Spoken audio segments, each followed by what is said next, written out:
Memory transcription subject: Governor Tarver of the Venal Republic. Date: Standardized Human Time, October 24th, 2136. Wrapped in warm bedsheets, I emerged into a groggy wakefulness. It took a second to identify my surroundings as a hospital room, and another to recall how I ended up here. A human was reclining in a chair, with wire-rimmed glasses over her eyes and dark curls falling over her face. That was Sarah Rosario, browsing something on her holopad. "Sarah?" I gurgled. Her rosy lips curved up in a smile, and she switched off her reading materials. The predator sprang up from her seat in a heartbeat, pressing a water glass to my lips. I didn't understand why she was here, but it was good to see a familiar face. The scientist hadn't made contact with my office since Earth's fall. I was worried about her. Sarah placed a hand on my shoulder. "Stay down. Your body has been through quite a shock. I don't know how to say this." I watched in silence as the human bit her lip, a gesture that suggested discomfort. She removed her glasses and set them on the bedside table. The intensity of those forward-facing eyes, observing every little detail, was mesmerizing. I tried to signal with an ear flick that it was okay to be direct. "That was a go-ahead, right? Well, I'm afraid your tail had to be amputated, Tarver." The scientist sighed. "If it was lacerated a few inches higher, you would have had spinal damage. The good news is you can walk and return to normal activities." I lowered my eyes, taking a moment to process the news. "I suspected as much, seeing the look on Noah's face, but so much of our non-verbal communication is with tail signals. It's like your fingers." "I know, and we wanted to help. I've gotten in touch with some great people on Earth who've created prosthetics for animals." Sarah offered a comforting smile. "It'll take some getting used to, but the prototype I ordered for you is cutting edge. It'll respond to your brain signals. We'd have it ready quicker, but our manufacturing is scrambled." My thoughts turned back to the main human attendees. It could have been much worse for me, as there had to be a vast number of casualties. My heart ached at the thought of more dead Terrans. I still couldn't understand why anyone would do such a thing. Even predators killed for a reason. Knowing why this happened would offer solace. Explaining an event to my government and my citizens, which no doubt had been sensationalized by the media, would be a challenge. The Venal populace must be freaked out. The smooth-sailing months of first contact lulled us into feeling safe around humans. This would give the exterminators backing for their vehement objections to the infestation. I leaned back against the pillow. "I hope I didn't say anything harsh about humans. My memory is a bit fuzzy on the details." "That's natural. Your brain is protecting itself," she responded. "You were badly injured and in shock, and what you went through would traumatize a lot of humans too. If you're scared of me now, I'll leave. I understand the event is fresh." "No, please stay. I just feel sad. I really wanted to see humanity succeed. You're my predators, my friends, my snarling guardians. What happened, Sarah? I don't understand." "You know we react differently than you. You might have heard us reference our flight or fight response, as opposed to your flight alone instincts. When crowds panic for you, they're stampedes. We can have those too. But if a human group is agitated with our fight side..." Understanding dawned on me, and I exhaled a shuddering laugh. Sarah raised an eyebrow in a quizzical gesture. The fact that it was a predator stampede, not any murderous undercurrent, took a weight off my shoulders. Everyone would be able to grasp how personal agency became hazy in those situations. "The humans are just like us, a more aggressive version of us." Of course, the Terrans felt like we did during a Narxor raid. They were threatened by a genocidal enemy, one they couldn't hope to fight or dissuade. Every second on Venal Prime, they were scared for their lives and for their entire species. Combine that with grief, and even stalwart predators would lose their refinement. The bomb's chaos made fear-driven anger spill over. It was the mere culmination of a horrendous week, for humanity. If it's like a stampede, then it'll make sense to any vendor that things got out of hand. I must issue a statement to the public and see that charges aren't pressed. We know what it's like to lose control, I reassured her. What? There's no excuse for violence. Sarah's lips moved in a frenzy, as though she couldn't say the words fast enough. I was helping you understand the behavior, not exonerating it. Humans are expected to control ourselves, no matter how extreme the circumstances. Many people are hurt or dead. That's never acceptable. It was awful, I do recall. Noah took a long time to stand. Wait, where is Noah? The female scientist lifted a bouquet of earth-born flowers from the table and brought them over to me. They were an intricate cone of petals, bearing a rich shade of red. Unless this was a human gesture of condolences, I assumed those were left as a gift from Noah. I was still puzzled why he wasn't present, but I took the alien plants with gratitude. Noah sat by your side all night, refused to let any doctors look at him.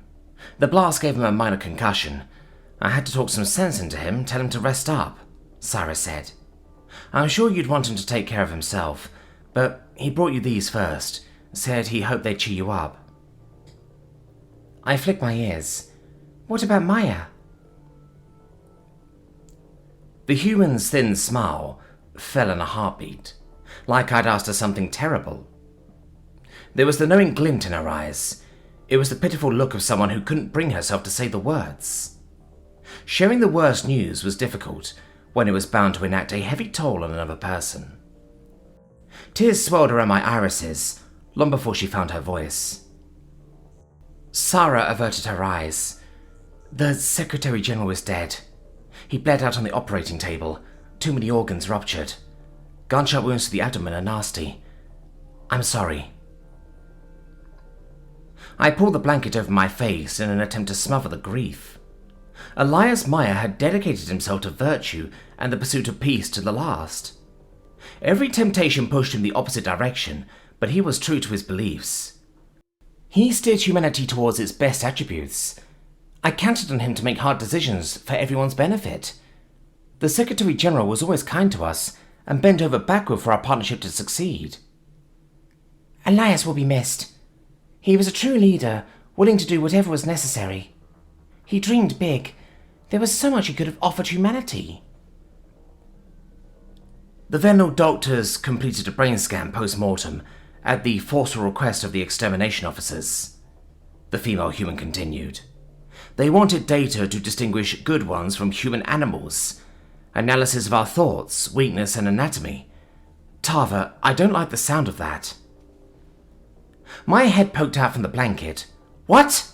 They're not in charge. Get General Cam over there and make sure nobody else touches him. Cam cleared them out for us, as soon as the UN got wind of it. Lots of people don't trust humans after, well, the bomber of the assembly released their call to arms. We don't know how to allay the general fear. We're doing everything we can to identify the culprit, but that might take time. Sarah lowered herself onto the edge of the bed, bringing her holopad into view. A human wearing a mask was recording themselves on video. Something about the way this one leaned forward with aggression screamed predator. There were no identifying features visible, so this could be any Terran I passed. The surroundings were dark, leaving no way of discerning the location either. Even the voice was distorted by some filter, which made the words throatier than an Ark Source cadence.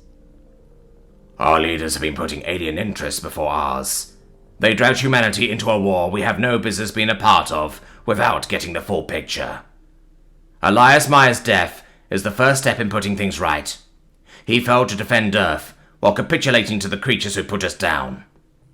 He, and everyone like him, are responsible for the billions dead. The Predator finished the first segment of their claim. That boastful attitude resembled happiness, while taking credit for the dead human leader. How could that seem like an achievement to anyone? Behind the mask, the speaker was expressionless as they continued. But the accusatory finger wag they threw in was decisive, ripe with anger. It is time we have a government that puts humanity first. We are a superior species, more than the mindless animals that populate this galaxy.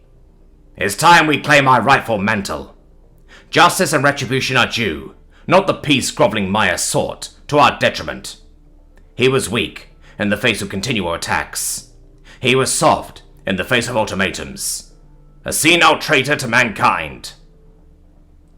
The anonymous Terran breathed an aggravated sigh, losing steam for a moment. They collected their thoughts and refocused on the camera. Despite not being able to see the ferocious eyes, I could feel their gaze cutting through me like a blade. This predator was unstable, polluted by hatred and blame. From now on, we must make sure that any human who appeases alien interests has no safe haven. The officials must be replaced by force if necessary. We will not allow anyone to apologize for our nature anymore. Any aliens who side against us must be treated as enemies. Now is the time to take action, my fellow man. Make your voices heard and show no mercy. Death to the Federation. My eyes stretched wide after the verbose speech concluded on a morbid note. I had no idea that humans had such scorn for the Secretary General, and for the crime of wanting peace of all things. The attack on Earth wasn't his fault. Blaming Maya for not pulling out a miracle was preposterous. Honestly, the Predators were fortunate their planet survived at all. There was a reason Venla wanted to gloss over the necessary intervention of the Arxor. We didn't want to associate our friends, humanity, with the race of savage tormentors. I doubted many people would be open to considering that the Federation started the war, besides me. My hesitation existed because our predators had been slapped in the face, time and again. I understood how Terrans might think the Arxor were the lesser evil, after recent suffering skewed their view. The Greys were the ones who showed interest in diplomacy, and came to Earth's rescue in their darkest hour. I couldn't fault my friends for questioning their loyalties. Still, it was jarring to hear a human murderer call for violent acts against the Federation and the UN. I heaved an anxious sigh. I've never heard one of your people talk like that. Is that what, well, predator disease looks like in predators? I guess. Most humans are normal as can be, harmless unless harmed. Sarah scratched her scalp and hunched her shoulders with discomfort. Our outliers are more extreme because we have more of an inherent ability for violence. I apologize for the supremacist rhetoric that individual broadcasted. Not your fault. I'll happily agree that you're a superior species in many ways, but mindless animals sounds like it could come verbatim from an Arxor. I need to get out of here, now. Sarah pushed me back, as I swung my legs over the bedside. My brain had blotted out Maya's last request upon waking, likely because my subconscious wanted to avoid the task. The Secretary General had known his survival odds were negligible. Freeing the Venlor cattle was what he wished to be his legacy. Elias claimed that the nightmarish chief hunter aspired to end the war and sapient farming. It was quite possible the Secretary General was projecting his own dreams. That human wouldn't have intended for me to get hurt, of course. He had little concept of how manipulative and deceitful Arxor were. It was tough to tell where calculation ended and authenticity began. The hateful words Maya touted as theatrics, a stunt by Isif to avoid execution, had convinced me well enough. There hadn't been a moment's hesitation when he called me lesser and an animal, much like the human bomber. The fact that the first parallel that popped into my mind was a Terran mass murderer wasn't a good sign. Did I trust the Secretary General's judgment enough to go through with this? It wasn't like I actually heard what Isif told Maya for myself to make my own judgment. It's down to whether I believe an obligate child eater could want peace. Stop kicking me! Governor, you're not going anywhere, the scientist objected. You're just tiring yourself out. I flicked my ears. The Venlor cattle exchange has to go through, and Maya isn't here to finish it. This can wait. I have no idea who your new leader is or what they'll do. Elias begged me to speak to Isif. I respect him too much not to try. Isif? The Arxor's commander in this sector? Maya shouldn't have requested that, especially with your personal history. Despite that, if an Arxor truly wanted peace, I am willing to try. It's his intentions I'm concerned about. Our history with them doesn't offer any indication of empathy. But you know they've shown it to humans. Or at least mimicked it. The mere thought of Isif makes me shudder and want to crawl onto the bed. Damn it, I'm going, before I change my mind. I just have to release a statement to the Vendel people first, for your sake. Sarah knitted her coarse brows together and raised her finger in the Terran 1 second gesture. She retrieved a wheelchair from the corner, moving me into it before I could protest. How weak and frail did the human think I was? I could walk on my own. Getting used to the lack of balance from my missing tail before I face-planted with Isif was important. I'm coming with you, and it's not a debate. Noah's not the only one who can disregard his welfare, she quipped. I squirmed as the chair rolled out of the room. You don't have to do that. The work you're doing with the Vendel soldiers is important. You're more important. Besides, I thought you'd want someone you knew as your liaison. I'm here as the interim ambassador and also as an old friend who owes her life to you. Isif is less likely to harm you with a human around, so I'm coming. Well, all right, if you insist. The two of us have a lot of catching up to do, Sarah. I haven't seen you since the exchange program. Heh, you were gone to Arthur for over a month with Loverboy. I hate politics anyways. Your diplomatic functions bore me to death, if I'm honest. I'll be a poor ambassador for that stuff. Likewise, doing your work, all the data and analysing, would bore me silly. But your curiosity was one of the first things that made me sense a kindred spirit in humans. I know how much research excites you. Oh, the science going on now is everything I've dreamed of. We're mapping the Vendel genome, testing fear responses, and writing theses about your sociology and ecology. Full study might take centuries, but the breakthroughs we're making are priceless. Suffice to say, I'm happy manning the projects and lecture circuits. It didn't escape my notice that Sarah avoided mentioning the Arxor as a topic of interest, despite their commonalities with humans. Something told me that she was afraid of Isif too. The Grey's actions had sickened her from the start. Her unease made me feel a bit better about my soul-crushing dread. What good could come of this meeting, Elias wanted, beyond a bitter agreement? I wasn't sure it was possible to have a meaningful conversation with creatures that thrived on cruelty. At least sailing off into the night would reassure the Vendel. Visiting Earth would be a public display of trust in humanity, to back my issued statement. If the masses knew the reason for my voyage, it would undermine the soothing explanation about human stampedes.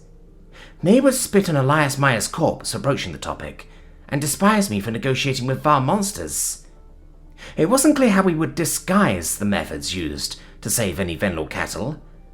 This was going to be a precarious situation to manage, from an optics perspective.